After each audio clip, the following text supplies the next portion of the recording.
শুভেচ্ছা, শুভ দুপুর, শুভ সময়। সুপ্রিয় দর্শক, আপনাদের সবাইকে সাদর আমন্ত্রণ আজকের ফ্রেশ প্রিমিয়ামটি তারকাকথনের আয়োজনে, এবং আশা করছি যে যেখানে বসে এই মুহূর্তে আমাকে দেখছেন চ্যানেলের পর্যন্ত তারা ভালো আছেন, সকলেই সুস্থ আছেন এবং আনন্দেই আছেন। এবং গতকাল বিশেষ একটা আনন্দের দিনও ছিল বটে, এবং গতকালকে আমরা স্কিপ করে গেছি, কিন্তু আজকে কিন্তু আমরা ঠিকই হাজির হয়েছি সেই বিষয়টি নিয়ে। কিছুটা সেলিব্রেশনও করবো অবশ্যই, এবং সেটি হচ্ছে আন্তর্জাতিক নৃত্য দিবস গতকাল ছিল, যেটি সারা বিশ্বে পালিত হয়েছে। গতকাল the father of the modern ব্যালে, যিনি এটি আবিষ্কার করেছেন, মডার্ন ব্যালে যিনি আবিষ্কার করেছেন, যে আর্ট ফর্মটি আবিষ্কার করেছেন নাচের, তার জন্মদিন ছিল। অর্থাৎ জো নভেরা তিনি এই ডান্স আর্ট ফর্মটি সেদিনটিতেই, তার জন্মদিনই আসলে এই দিনটিকে কয়েন করা হয়েছে as a day of celebration for the dance lovers all over the world. এবং সেটির ব্যাপারে কথা বলার জন্য আমাদের আজকের তিনজন মহিলা গেস্ট অফ অনার্স আছেন, এবং তারা আসলে তিনজনই রতন, কিন্তু আমার ডান দিকে যিনি বসে তার নামও আসলে রতন। আমাদের সঙ্গে আজকে উপস্থিত রয়েছেন আমাদের গেস্ট অফ অনার হিসেবে কবিরুল ইসলাম রতন, পরিচালক, নৃত্যলোক সাংস্কৃতিক কেন্দ্র, এবং তার আরও অনেক পরিচয় রয়েছে, নিশ্চয়ই আপনারা জানেন।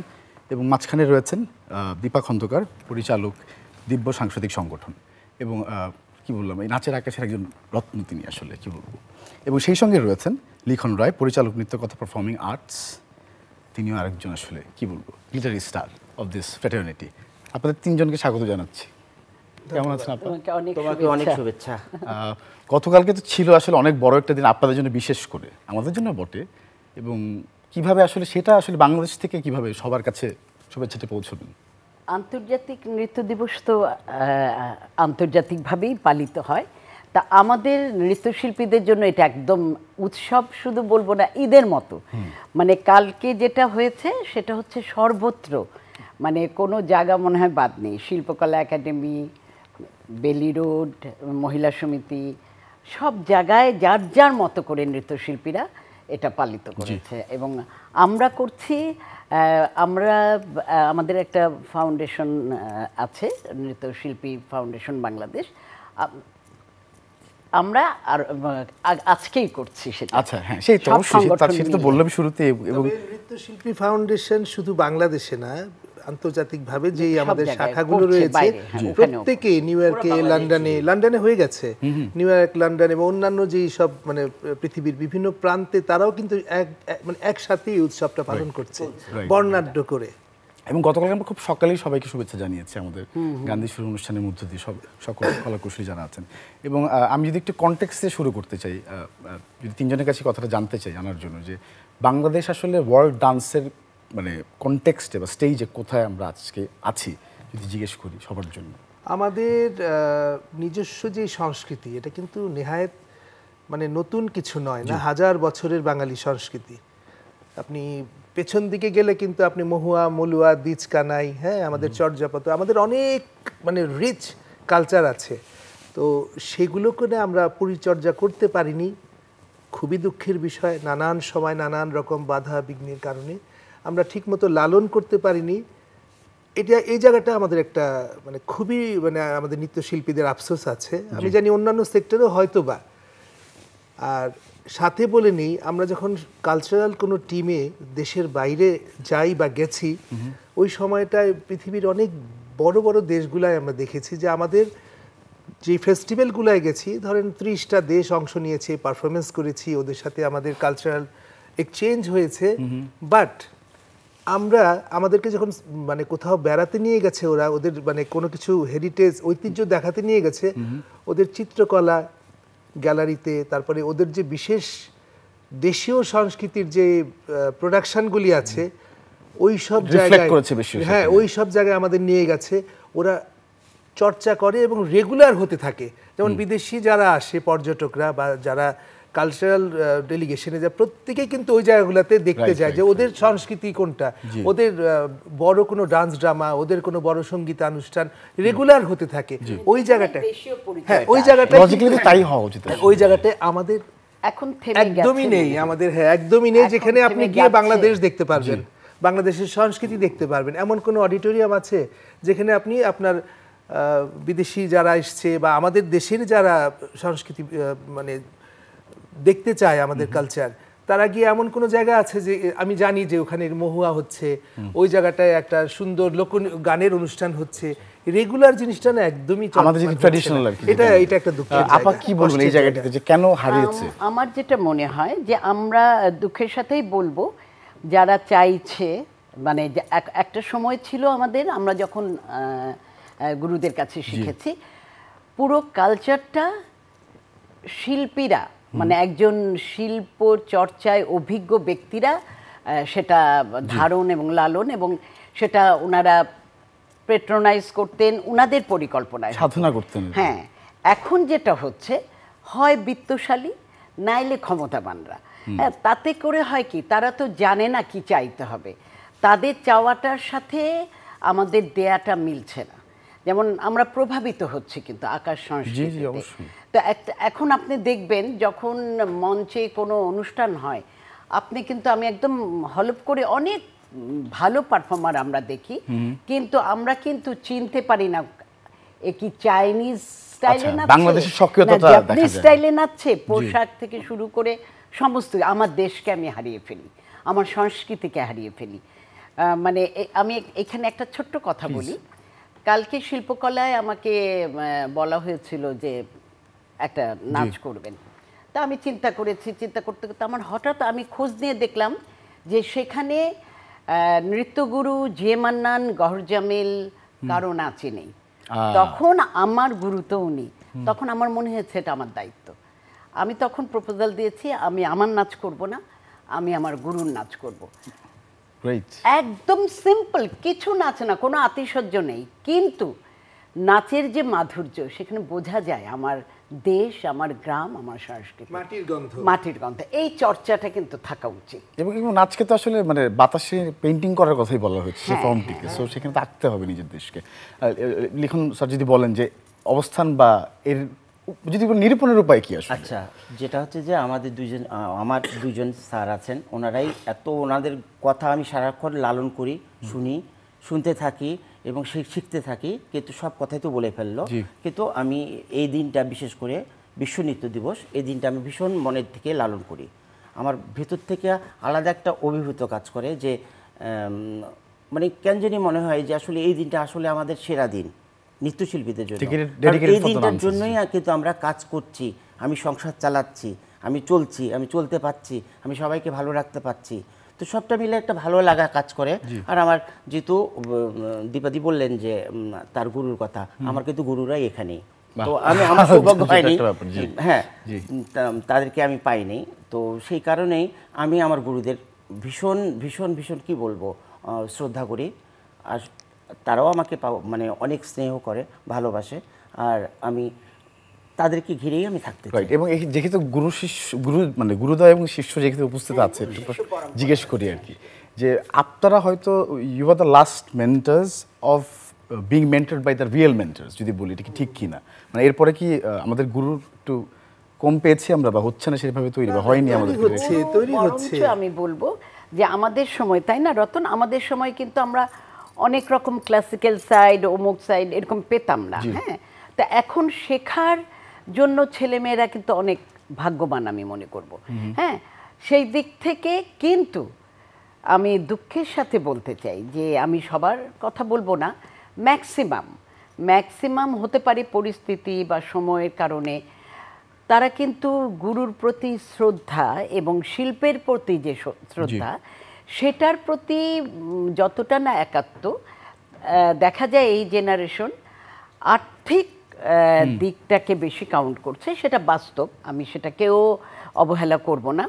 আর্থিক এবং রাতারাতি একটা জনপ্রিয়তা, হ্যাঁ, এটা মানে আমাকে চিনবে, আমি আমার পরিচিতি, সেটা অনেক বেশি ধারণ করে ওদের মধ্যে, যার জন্য আমরা ক্লাসে চর্চার জায়গায় তাদেরকে একেবারেই পাই না, কিন্তু অন্যখানে পাই। অনুষ্ঠান করতে গেলে যদি তাও আমরা সেখানে মোটা অঙ্কের বা একটা অর্থ দিতে পারি। তারপর আমি বলবো কি, নাচের ছেলেমেয়েরা কিন্তু অনেক অনেক নাচকে ভালোবেসে, কারণ আমাদের জন্য কেউ কিন্তু ওই অর্থ রাখে না যে নৃত্যশিল্পীদের জন্য এই অর্থ রাখলাম, যার জন্য খুব অসুবিধা হয়। যদি এই জায়গাটা যদি ধরি যে বিবর্তনটা কি হয়েছে, কিরকম হয়েছে আসলে আপনারা যখন শুরু করেছিলেন তখনকার নাচ এবং আজকের নাচের ক্ষেত্রে যদি পার্থক্য মূল্যায়ন করতে বলি, এভলিউশনটা কি হয়েছে, আমরা কিভাবে ইভলভ করেছি নাচের ক্ষেত্রে?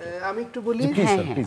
আমি শুধু নাচ নিয়ে বলবো না, আমাদের যে সোনালী যুগের যে সিনেমাগুলা, হ্যাঁ, পরিবার ভিত্তিক ছবিগুলা হতো, আমাদের গানের ভেতরে সেই সুন্দর সুর ছিল, মৌলিক ব্যাপার ছিল, এবং এই পেছনের মানুষগুলো তো বিশাল, সত্য সাহা, মানে খন্দকার নুরুল আলম থেকে শুরু করে গাজী মাজহারুল আনোয়ার, আলাউদ্দিন আলী, আলম খান, ওনাদের যে সুরের ধারা, ওনারা কিন্তু গবেষণা করে করে যেই জায়গাটায় যা প্রয়োজন সেটাকে ওনারা অ্যাপ্লাই করেছেন। ঠিক তেমন ভাবেই জি এ মান্নান, গহর জামিল, ওনারা যে নাচগুলো করেছেন আমাদের একদম মাটি থেকে তুলে এনে ওনারা সেই জিনিসটায় একদম মাটির গন্ধ মিশিয়েছেন, এবং খুব নিরাভরণ ছিল সেই সময়টায়। আমরা তখন খুব ছোট, আমরা দেখেছি যারা আমাদের সিনিয়র, তারা যখন নাচতেন, মঞ্চে প্রেজেন্টেশন করতেন, মনে হতো গ্রামেরই একটা কোনো বধূ সে নকশিকাঁথার মাঠের জন্য দাঁড়িয়েছে। হ্যাঁ, পরবর্তীতে হচ্ছে কি বৈশ্বিক জানালাটা খুলে গেল, বিশ্বের জানালা খুলে যাওয়ার পরে আমরা অনেক অপ্রয়োজনীয় জিনিসগুলো আমরা নাচের ভিতরে নিয়ে নিয়েছি। কিন্তু উল্টোটাও তো হয়েছে, গানেও হয়েছে, উল্টোটাও তো হয়েছে। আমরা তো চাইলে তো আমাদেরটাই দিতে পারতাম সেখানে। হ্যাঁ, না সেটাকে আমরা মানে শানিত করিনি, আমরা শানিত করেছি, বাইরের থেকে নিয়েছি, কিন্তু বুঝে নেইনি। আমার কথা হলো ব্লেন্ড, অবশ্যই সব সংস্কৃতিতেই ব্লেন্ড ব্যাপারটা থাকে, সেটা আমরা করব। এখন আমি যদি করতে গিয়ে দেখি যে আমি আলাদা আলাদা বুঝতে পারছি কিন্তু মিশছে না, হ্যাঁ, আমাকে চেনা যাচ্ছে না, আমার মাকে আমি আধুনিক করতে গিয়ে এমন পোশাক পরালাম যে আমার মা কিনা আমি বুঝতে পারছি না। এবং আমাদের তো দেওয়ার মনে বেশি ছিল, কারণ আমাদের তো 1000 ইয়ার্স রিচ আমাদের ট্র্যাডিশন দেয়ার ছিল, আর আমরা নিয়েছি অনেক, আমরা সেটাকে ব্লেন্ড করতে পারিনি, আর আমাদের পৃষ্ঠপোষকতার অভাব। আমি তো আমরা মুস্তাফা মনোয়ারদের মতো মানুষদের রুচিতে বড় হয়েছি, তারা বলেছে সব সময় চোখকে আরাম দিতে হয়, তুমি যা করছো মঞ্চে দর্শক যেন চোখে আরাম পায়, দর্শক যেন দেখতে পারে তুমি কি করছো। কিন্তু আমাদের এখন এত অস্থিরতা, কোন মুভমেন্ট থেকে কোন মুভমেন্টে আপনি চলে যাচ্ছেন, বেড়ে গেছে। আর সত্যি কথা বলতে কি, আমরা পৃষ্ঠপোষকতা বলতে গেলে আমরা তেমন কোনো দিনই পাইনি। এটার উপস্থিতি কিন্তু সবখানেই রয়েছে, সিনেমা করতে গেলে তো নাচ লাগবে। এবং আচ্ছা, সেখানে যদি আসি যে কমার্শিয়ালি আমরা একটু ভালো দিন হয়তো আমাদের ফিরেছে, আমরা দেখতে পাই এভিডেন্টলি, নাচ তো সেখানে ইমপ্রুভ কেন করছে না? যদি কমার্শিয়াল সিনেমার কথাই বলি, বা আজকাল যে সিনেমা হচ্ছে সেখানেও তো নাচ প্রয়োজন আছে, তো সেখানে কি তৈরি হচ্ছে না? প্লিজ। যে নাচ কিন্তু এই জায়গায় আগে ছিল এখানে, এখন কিন্তু এই জায়গায় নাচের ছেলেমেয়েরা ভীষণ ট্যালেন্ট, এবং যারা হ্যাঁ আমি দেখছি যে নাচের অবস্থাটা অনেক বেশি আমরা নিজেরাই লালন করি, কিন্তু কথা হচ্ছে যে একটা প্রোগ্রাম বাঁচিয়ে রাখছে কিন্তু নাচ দিয়ে, কিন্তু প্রোগ্রামে যারা প্রোগ্রাম বানাচ্ছে, যারা করছে, সবাই কিন্তু আমাদের চোখের সামনেই তাদেরকে অন্যান্য সেক্টরের আর্টিস্টদেরকে বিশাল মোটামোটা একটা খাম দিচ্ছে। আর আমাদের ক্ষেত্রে আমাদের কিন্তু অর্নামেন্টাল থেকে শুরু করে, অর্নামেন্টস থেকে শুরু করে, তোমার মেকআপ থেকে শুরু করে, কস্টিউম থেকে শুরু করে, এভরিথিং আমাদের করতে হচ্ছে, এবং টোটাল টিমটাকে, very expensive art by the way, এবং ওই নাচটাই কিন্তু টোটাল প্রোগ্রামটাকে বাঁচিয়ে রাখলো, 1 ঘন্টার প্রোগ্রামকে। হ্যাঁ, কিন্তু মানে আমরা যখন আলোচনা করতে যাই তখন বলে যে স্পন্সর নেই, নাচের ছেলেমেয়েদেরকে নিলে সবসময় এইরকম হয় না, বা ওই রকম করতে চাই, কিন্তু শুধু স্পন্সর না হলে কেমনে সম্ভব। মানে আমার এটা খুব জানার ইচ্ছা যে কেন এটা হয় না। কথাই বলি চ্যানেলের, আমি একটু অভিযোগ করেই, মানে অভিমান করেই বলে যাচ্ছি, সেটা হচ্ছে প্রত্যেক চ্যানেলেরই তো দেশের প্রতি দায়িত্ব আছে, শিল্পীদের প্রতি দায়িত্ব আছে। আপনারাও যদি প্রত্যেকটা চ্যানেল যদি নৃত্যশিল্পীদের জন্য নিয়মিত সাপ্তাহিক একটি নাচের অনুষ্ঠান রাখতেন, তাহলেও তো শিল্পীরা, এবং চ্যানেলে কিন্তু চেষ্টাও করেছে, বা বিশাল যজ্ঞ তৈরি করে সেখান থেকে অনেক ডান্সার আমরা আবিষ্কার করেছি, এবং সেখান থেকে কিন্তু অনেক জায়গায় অনেকে কাজ করছে, ওই যে সেরা নাচিয়ে। কিন্তু দেখেন সেরা নাচিয়েতে কিন্তু নাচের শিল্পী নির্বাচিত হয়েছে, তাদের দিয়ে কি নাচের কোনো নৃত্যনাট্য করা হয়েছে? না, সেটাই হয়তো কম হয়েছে, অনেক কাজ করছেন তারা, নাটক করানো হয়েছে।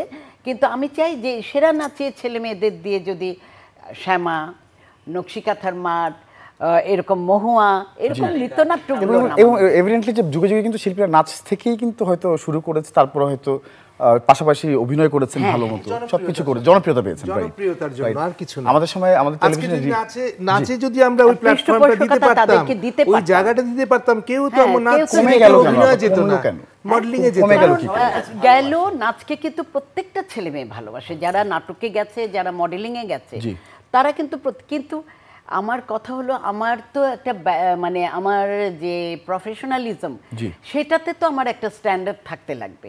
ওরা তো অর্থ পাচ্ছে না, ওদের জীবনটা চলবে কিভাবে? আর্থিকভাবে যদি সচ্ছল না হয় তখন তারা নাটকে যাচ্ছে, হ্যাঁ, তখন তারা মডেলিং এ যাচ্ছে। কিন্তু জায়গাটাই আসলে এখানে মুখ্য। থেকে দেখেন নৃত্যশিল্পীরা কিন্তু সব জায়গায় স্ট্যান্ড করে গেছে, একদম তুখরতা সেইভাবে। কেউ চাইলে নাটকে, অভিনয়ে, মডেলিং এ সব নৃত্যশিল্পী আজকে যে সাদিয়া ইসলাম মৌ, সে কিন্তু তার কোয়ালিটি দিয়েই মডেল হিসাবে, অভিনেত্রী হিসাবে এবং নৃত্যশিল্পী হিসাবে কোনোটাই কিন্তু সে কমতি নেই। আমি সেইভাবে, নাদিয়া আছে, চাঁদনি আছে, আমরা বিটিভিতে রিয়াপুর নাচ দেখতাম ছোটবেলায়, রিয়ার কথা বলছি, মডেল রিয়া আমাদের যে ছিল। তারপর হচ্ছে আমাদের বেসিক্যালি নৃত্যশিল্পী, হ্যাঁ সেই বলছে আমাদের বুলবুল ললিতকলা একাডেমি, একদম আর অনেক বড় বড় নাম রয়েছে যারা এখনো আছেন।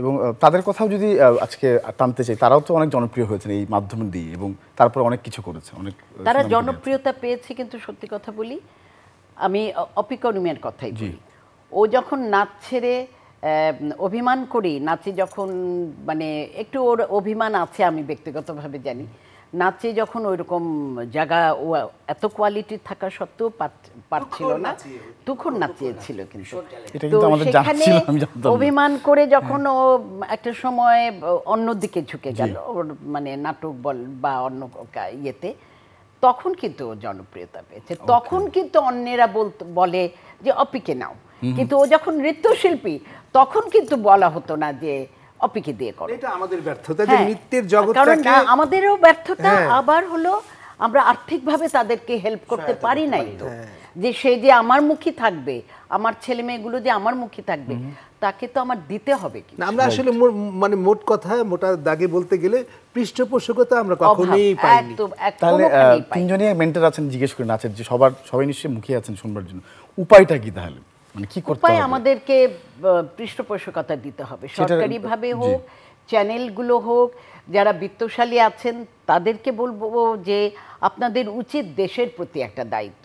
কারণ আপনারা অর্থ ব্যয় যেখানে করছেন সেখানে দেশ কতটুক চলে আসছে, এটা আপনারা তলিয়ে দেখবেন। আমাদের নিজস্ব সংস্কৃতি উঠে আসছে কিনা, ওখানটাই ফোকাস করতে হবে। সংস্কৃতি বাঁচিয়ে রাখা কিন্তু শুধু শিল্পীদের না, হ্যাঁ, যারা শিল্পে, দেশের প্রত্যেকটা সেক্টরের দায়িত্ব। তো সেই ক্ষেত্রে আমি বলবো, বিত্তশালীদেরও বলবো, ক্ষমতা যারা আছেন, সরকারকে রাষ্ট্রীয় পৃষ্ঠপোষকতার কথাও বলবো, এবং আমি চ্যানেলগুলোকে বলবো জোর হাতে যে আপনারা নিয়মিত নাচের অনুষ্ঠান রাখেন। একসময় কিন্তু অনুষ্ঠান কি কমেছে, তাই না? কমে গেছে, হ্যাঁ, চ্যানেলগুলোতে এখন নাচের অনুষ্ঠান হয় না বললেই চলে। এবং নাচ কিন্তু একটা থেরাপি, এটা আমি জনগণের জন্য বলি। আমরা 40-60 বছরে ডাক্তারের কাছে যখন যাই, ডাক্তার তখন নাচতে পাঠায় এই অর্থে, তিনি যেই এক্সারসাইজগুলো দেন, তিনি যে জিমে যেতে বলেন, তিনি যে মুভমেন্ট করতে বলেন, আমাদের গুরুর কাছ থেকে আমরা ছোটবেলায় তাই সেটা শিখেছি। আপনি মার্ক করে দেখবেন একজন নৃত্যশিল্পী কতটুকু অসুস্থ থাকছে আর সাধারণ মানুষ কতটুকু অসুস্থ, মানসিকভাবে, হ্যাঁ, মানসিক এবং শারীরিকভাবে এটা একটা থেরাপি, এটা আমি মনে করি। আর সামাজিকভাবেও শিল্প দরকার, কারণ একজন শিল্পী কখনো কোনো ক্রাইমের সাথে জড়িত থাকে না, শিল্পীর মধ্যে কখনো ওই লেভেলের লোভ থাকে না। ভালো। লিখন ভাইয়ের কাছে শুনে আরেকটা প্রশ্ন রাখতে চাই, আপনি যদি বলেন এই ব্যাপারটা, যদি বলেন আর কি উপায়টা কি আসলে মনে হয় আপনার কাছে? হয় নিজেকে অনেক কোটিপতি হতে হবে, খুব মজা করে বলে, খুব কোটিপতি হতে হবে, তাছাড়া আর কোনো ওয়ে নাই। কারণ সবাই তো লড়ছি আমরা এটার জন্য, আর কি বলবো, কি কেউ তো আসছে না। নাচ একটা প্রোগ্রাম বাঁচিয়ে রাখছে, কিন্তু সবাই নাচকে ধরুন নাচের মানুষের শুধু প্রোগ্রামের কথা কেন বলো, আমরা যখন দেশের বাইরে কোনো কালচারাল টিম যায়, ওখানে তো ভাষা, হ্যাঁ, ভাষার জায়গাটাই তো ভাষাই, ল্যাঙ্গুয়েজ আন্তর্জাতিক, হ্যাঁ, ভাষা। যে আমরা একটা কোথায় গেলাম মনে নাই, পেপারে এসছে গরিব একটা দেশে, মানে কথাটা কি জানি ছিল, অনেক মানে ধনী কালচার, মানে এর চেয়ে বড় কমপ্লিমেন্ট আর আছে, কিন্তু দেশে তো আমরা সেটা পাচ্ছি না। কিন্তু বিদেশে গেলে একটা মজার বিষয় যে আমরা অনেক বেশি ভ্যালুসটা পাই, অনেক বেশি ভ্যালুস মানে লোক সংস্কৃতি নিয়ে, কিন্তু আমরা অনেক ইয়ে পাই। আরেকটা জায়গা আমার একটু মানে বলা দরকার, সেটা নাচ দিয়ে তো অনেক বাইরের অনুষ্ঠান ওপেনিং হচ্ছে এখন, এবং তখন তো আমাদের দেশকে গ্লোরিফাই করা হয়। এবং তাছাড়াও আমার মনে হয় যে কোনো আর্টের মধ্যে, শুধু আর্ট না, আর্ট পুরোটাই যদি বলি, অনেক অনেক বিজনেস প্রপোজালের থেকে অনেক বেশি তাড়াতাড়ি পৌঁছতে পারে অনেক বিদেশের দরবারে, এটা তো এবং মানে- নাচ শুরুতেই থাকা উচিত। দ্রুত top notch। কমিউনিকেট করা দ্রুত যায়, খুব communicate মানে আমরা এটা বুঝি না কেন সহজেই। আপা বলেন? সব চ্যানেলগুলো এখন সহযোগিতা যদি করে এই আমাদের, বুঝি না কেন উনি আমি বলেছেন, বুঝি- বুঝি আপনাকেও না- বলছি, আপনাকে বুঝি বলছি। নাটা হচ্ছে আমরা আসলে ভালোবাসি না। না, ভালোবাসি না সেটাও তো একটা। আর আমাদের সত্যি কথা বলতে এটা মানে অস্বীকার করার কোনো উপায় নেই, আমাদের দেশপ্রেম নেই। আমরা দেশকে কিভাবে এগিয়ে নিয়ে যেতে হয় সেটা আমরা বুঝি না। আমি যেমন ইয়েতে একটা প্রতিষ্ঠানে গিয়ে বলেছিলাম, আমাকে একটা অ্যাওয়ার্ড দেওয়া হয়েছিল। জি। আচ্ছা, সেখানে আমি বলেছিলাম যে আমরা আজকের থেকে প্রতিজ্ঞা করি না যে আমাদের ছেলে মেয়েদের বিয়ের অনুষ্ঠানে আমরা দেশীয় সম্পদ দিয়ে করব। আমরা ভারতে যাব না, আমরা বিদেশে যাব না, আমরা কোথাও যাব না, আমাদের যা আছে তা দিয়েই করব। নিজস্ব সংস্কৃতি দিয়ে করব। একটা মানুষ সেটাতে ক্ল্যাপ দেয়নি, একটা মানুষ সেটাতে এগ্রি করেনি, কারণ সে নিজেই জানে, সেই মহিলা নিজেও জানে যে আমি তো কালকেই আমার ছেলের জন্য ইন্ডিয়াতে গিয়ে জব কাপড় কালো কিনবো। শাড়ি আনবো। আচ্ছা, right, হ্যাঁ, আমরা গিয়ে বলি আল্লাহ এটা তো বাংলাদেশের, ইন্ডিয়ান নাই, পাকিস্তানি নাই, বা জাপানিজ কাপড় নাই, কেন? আমার দেশের কাপড় পরতে আমার লজ্জা কি? অথচ আমাদের বানানো কাপড় প্রেসিডেন্ট পড়ছে আমেরিকার। এইভাবেই কালচারও কিন্তু আমার মানসিকতা থেকেই তো হয়। আমাদের ব্যক্তি আমার যখন মানসিকতা পরিবর্তন না হবে ততদিন আমরা এটা পরিবর্তন আর আমি করতে যতদিন দেশকে ভালোবাসতে না পারবো, দেশের সংস্কৃতিকে ভালোবাসতে না পারবো, ততদিন এই জায়গাটা এগিয়ে যাবেই না। হ্যাঁ, যাবে। যেমন আমি খুব আশঙ্কা করি নতুন প্রজন্মের যারা শিখছে বা আগামীর যারা আসবে তাদের এটা মনে রাখতে তাদের নিয়ে আমার আশঙ্কা হয়, কারণ আমরা মাঝে মাঝে তো আমরা জাতীয় পর্যায়ের ওই কম্পিটিশনগুলো জাজমেন্টে বসি, দীপাদি তুমিও বসো, ও বসে, তো আমরা দেখি যে বিশাল সারা বাংলাদেশ থেকে যারা নতুন প্রজন্ম, ছোট ছোট শিশুরা, ওরা নাচ নিয়ে এসেছে। তো ওই নাচগুলোর ভিতরে আমি মানে যেই জিনিসটার ছোঁয়া পাই যে ওরা না ছোটদের উপযোগী যে নাচগুলো সেগুলো করছে না, বড়দের গানের সাথে নাচ করছে। তারপরে হঠাৎ করে দেখি যে বিদেশি নাচ নিয়ে হাজির হয়ে গেছে, যেমন শিল্পকলা একাডেমির একটা জাজমেন্টে বসেছে যে ইংলিশ বিদেশি গান নিয়ে নাচ করতে এসেছে। তো ভবিষ্যৎ প্রজন্মের ভেতরে কিন্তু আমাদের যারা অভিভাবক তাদেরও কিন্তু দায়িত্ব আছে যে আমাদের বোঝানো যে এটা আমাদের সংস্কৃতি, এটা বিদেশি সংস্কৃতি। আর প্রত্যেকটা মানে পারফরমেন্স যারা ছোটরা করবে তাদের জন্য কিন্তু আমাদের মানে আইটেমের অভাব নেই। আমাদের জাতীয় কবি কাজী নজরুল ইসলাম, বিশ্বকবি রবীন্দ্রনাথ ঠাকুর, লালন, তারপরে হাসন রাজা, তারপরে হচ্ছে বন্দে আলে মিয়ার কবিতা, প্রচুর শিশুতোষ গুলো আছে এখন যেটা হচ্ছে যে এই শিশুতোষ ব্যাপারটা থেকে সরে গিয়ে মানে যারা এগুলো করাচ্ছেন তাদের ভাবনাটাই সরে গেছে যে শিশুতোষ ব্যাপারটা একদম সরে গিয়ে জেনারেশনাল এফেক্ট। হ্যাঁ, ওইটাও কিন্তু একটা আমাদের ল্যাকিং, কারণ ভবিষ্যতে কিন্তু ওখান থেকেই উঠে আসবে ভবিষ্যৎ প্রজন্ম। সো ওদেরকেও আমাদের সেই ট্রেনিং দিতে হবে, সেই জায়গাটা ওদেরকেও বোঝাতে হবে যে আমাদের নিজস্ব সংস্কৃতি কোনটা, আমাদের কোনটা, আর বাইরের কোনটা, আর ফিউশন কি জিনিস। আর আমরা আমাদের ওই যে দীপাদি বললেন দেশপ্রেম, আমরা যেদিন দেশপ্রেমের ভিতরে ডুবে যাব সেদিন আমি আমার সংস্কৃতিকে একদম হৃদয়ে ধরতে পারবো, আমার হৃদয়ে লালন করতে পারবো, মানে ইয়ে করে দিয়ে যেদিন আমার গায়ে লাগবে যে না কেন আমি এবার একটু আমরা থেরাপিতে আসি, যেহেতু নাচ একটি থেরাপি বলেছেন এবং তিনজন থেরাপিস্ট বসে আছেন, সেরা থেরাপিস্ট। আমি একটু সবার উদ্দেশ্যে একটা প্রশ্ন রাখতে চাই। ছোটবেলায় আপনাদের তিনজনের স্মৃতি নিশ্চয়ই আছে, প্রথম মঞ্চে যেবার উঠেছিলেন, একটু ছোট্ট করে যদি শুনতে চাই, আপনার থেকে শুরু করি স্যার। প্রথম কোন গান দিয়ে পারফর্ম করেছিলেন, কোন বয়সে, কোথায়, কোন মঞ্চে? আমার প্রথম পারফরমেন্স যেটা নাচের, জি, আর তার আগে ছোট্ট একটা মজার গল্প আছে। সেটা হচ্ছে আমাদের আগে কিন্তু এলাকায় কিন্তু সংস্কৃতি চর্চা হতো, অনুষ্ঠান হতো পাড়ায় 21শে ফেব্রুয়ারি, পয়লা বৈশাখ, 26শে মার্চ, মানে বিভিন্ন উৎসব হতো। 21শে একটা মজার স্মৃতি, এটা আমি খুব মজা করেই বলি। 1 মাস রিহার্সেল করেছি গানের, আমার ভাইয়ের রক্তে রাঙানো গানটা 1 মাস রিহার্সেলের পরে আমাদেরকে বলেছে যে এই ড্রেস হবে, আমরা মা বানিয়ে দিয়েছেন। তো আমরা বানিয়ে পরে সব কিউতে দাঁড়িয়েছি, অনেক লম্বা লাইন, স্টেজে এক এক করে উঠছে। একটা সময় দেখা গেল যে স্টেজটা ভরে গেছে, আমাদের 7-8 জনকে বললো তোমরা সামনে গিয়ে বসো। ওইটা একটা আমার প্রথম, তখন আমার মনে হলো যে না, আমি এমন কিছু করব যেটা আমাকে অনেক সামনের সারিতে নিয়ে সামনের সারিতে নিয়ে যাবে আর আমাকে আমি কিছু দেখাতে পারবো, ওই চিন্তা Thank you very থেকেই much. এই নাচ। স্মৃতিটা অনেক touch হ্যাঁ, করেছে আর আমাদেরকে। প্রথম নাচটা আমার হচ্ছে আহা জিয়ে বসন্তে, আমি বসন্ত দিয়ে শুরু করেছি আমার আমাদেরই তো প্রথম বসন্ত performance। আসলে। আমি আমার ছিল আমি শেখার প্রথম বলি ধরন, এবং আমার নাচ আমার প্রথম ছিল, আমি আজিমপুরে থাকতাম, আজিমপুর একটা ক্লাব ছিল, ওখানে আমি নিজেই করে গ্রাম ছাড়া ওই রাঙামাটির পথ, হ্যাঁ এই নাচটা করেছিলাম।